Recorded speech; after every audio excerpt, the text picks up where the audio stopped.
Hello guys, അപ്പം നമ്മൾ വന്നിരിക്കുന്നത് എവിടെ പോകാനാണ്? എന്നൂർ. അപ്പോൾ ഗായ്സ്, നമ്മൾ നമ്മുടെ ഫാമിലി എല്ലാവരുമായിട്ട് എന്നൂർ എന്ന ഗ്രാമത്തിലേക്കാണ് പോകുന്നത്. ഇത് വയനാടാണ്. സോ ഗായ്സ്, ഞങ്ങൾ ടിക്കറ്റ് എല്ലാം എടുത്ത് ഞങ്ങളവിടെ ഒരു 11 മണിയൊക്കെ ആകുമ്പോൾ എൻട്രി ചെയ്തിട്ടുണ്ടായിരുന്നു. ഓക്കെ, അവിടെ എൻട്രി ഫീ എങ്ങനെയാണ് ചോദിക്കുന്നത് വെച്ചാൽ, നമുക്ക് മെയിൻ റോഡിൽ നിന്ന് ജീപ്പ് വഴി വേണം ഇങ്ങോട്ടേക്ക് പോകാൻ, ഈ എന്നൂർ എന്ന ഗ്രാമത്തിലേക്ക് പോകാൻ. അപ്പോൾ ജീപ്പിയുടെ ഫീ ആയിട്ട് അങ്ങോട്ടും ഇങ്ങോട്ടും 30 രൂപയും ഒരാൾക്ക് എൻട്രി ഫീ ആയിട്ട് 50 രൂപയാണ് ഗൈസ്. പിന്നെ വെയിലായതുകൊണ്ടാണ് ഗൈസ് ഞാൻ മുഖമെല്ലാം മറിച്ച് കെട്ടിയത്, വേറെ ഒന്നും വിചാരിക്കണ്ട. പിന്നെ നമുക്ക് കുറേ പ്രോഗ്രാംസ് കാണാൻ പറ്റി അവിടെ. ഞങ്ങൾ പോയ സമയത്ത് വലിയ തിരക്കൊന്നുമില്ലായിരുന്നു. സോ അതുകൊണ്ട് തന്നെ ഞങ്ങൾക്ക് നന്നായിട്ട് എല്ലാതും കാണാനും ആസ്വദിക്കാനൊക്കെ പറ്റി. ആദിവാസി ബേസ്ഡ് കുറേ പ്രോഗ്രാംസും കാര്യങ്ങളൊക്കെ ഉണ്ടായിരുന്നു. പിന്നെ അവരുടെ കുഞ്ഞു കുഞ്ഞു വില്ലേജസ് ഉണ്ടായിരുന്നു, അതിനുള്ളിലൊക്കെ കയറി.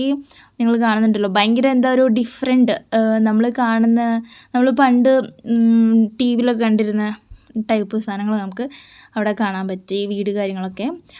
പിന്നെ ഇതിൻ്റെ പ്രത്യേകത എന്താണെന്ന് വെച്ച് കഴിഞ്ഞാൽ ഭയങ്കര കൂളിംഗ് ആണ് ഗൈസ് ഇതിനുള്ളിൽ, ഭയങ്കര കൂളിംഗ്. ആ ഒരു നല്ലൊരു വെയിലത്ത്, ആ വെയിലിന് വലിയ ചൂടൊന്നുമില്ലെങ്കിലും ആ വെയിലത്ത് ഇതിൻ്റെ ഉള്ളിൽ ഒരു പ്രത്യേക തണുപ്പായിരുന്നു. അതുകൊണ്ട് ഞങ്ങൾ അവിടെ ഇരുന്ന് കുറേ നേരം വിശ്രമിച്ചു.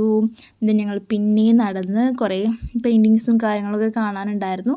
പിന്നെ നടന്നു, അവിടുത്തെ പെയിൻറ്റിങ്സൊക്കെ എല്ലാം കണ്ടു. ഇവിടുത്തെ പെയിൻറ്റിങ്സിൻ്റെ പ്രത്യേകത എനിക്ക് തോന്നിയത് ആദിവാസി ബേസ്ഡാണ് ഇവിടുത്തെ എല്ലാ കാര്യങ്ങളും. പിന്നെ ഭയങ്കര ആർട്ടിഫിഷ്യലി ഫീലിംഗ് ഉണ്ടായിരുന്നു. സോ ഇത്രയേ ഉള്ളൂ ഗൈസ്. പിന്നെ ഞങ്ങൾ ഫുഡ് കഴിച്ചു, വീട്ടിലേക്ക് പോയി. Bye bye guys. എല്ലാവരും ചാനൽ സബ്സ്ക്രൈബ് ചെയ്യണം, ലൈക്ക് ചെയ്യണം, ഷെയർ ചെയ്യണം.